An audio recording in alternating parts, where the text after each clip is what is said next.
Driving back and forth from Madera to Fresno like every single day, it's hard for me on gas. I have to just keep paying for it. Um, Sometimes, well, I try to make it work. I try to show up early to every class, but sometimes parking's a huge hassle here at Fresno State. Uh, and on top of that, I work, and it's just I work night shift, graveyard shift, and sometimes there's days where it's like I just want to sleep in, or I only get a few hours of sleep, like 3 hours of sleep, and I just don't want to go to class. Yeah, I mean it's cheaper over there to live versus here.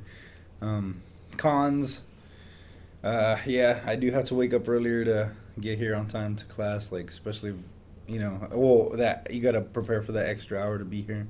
I got to try to fit all my classes into the least possible days, so I waste the less amount of gas, and that's what I try to do, just waste less gas, and so drive as little out here as I can. But it's still hard because it just it's time consuming. So my whole day is taken up being right here. At Fresno State, a lot of students commute because of its location with so many smaller towns surrounding it. It makes it an affordable option for students who can't afford to live in Fresno or are just looking to save some extra cash. Both Carl and Jose will be sharing their unique experiences as commuters and give their insight and advice to other students thinking about commuting to Fresno State.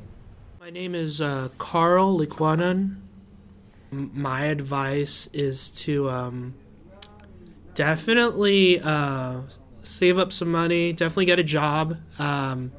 I mean, you'll have your financial aid to cover for you, but definitely you need something to cover for gas. Prioritize your time. Just try waking up early. My name is Jose Puga, and advice for commuters.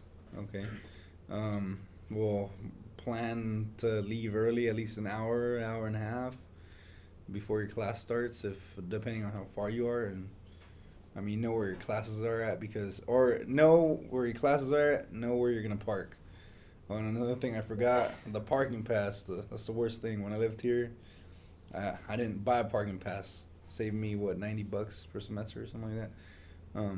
But yeah, so advice, yeah, basically know how long it'll take, know what parking lot you're gonna park at for all day or whatever, because I got here and I didn't know which parking lot to park at, and in the morning there's like certain parking lots that are packed and there's no room, but there's parking lots that there is room, but you just have to park really far, and that's what I had to do, and I have to prepare. So I have to drive over here, prepare for the drive over here, and then I have to prepare for the walk. So you gotta accommodate for that time. So it's, I guess, count your time. Count your time.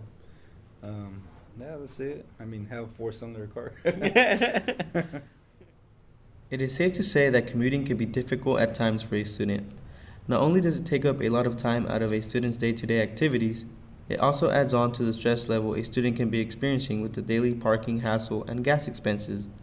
But as Carl and Jose both highlighted, it is cheaper to live at home and commute if you do not already live in Fresno.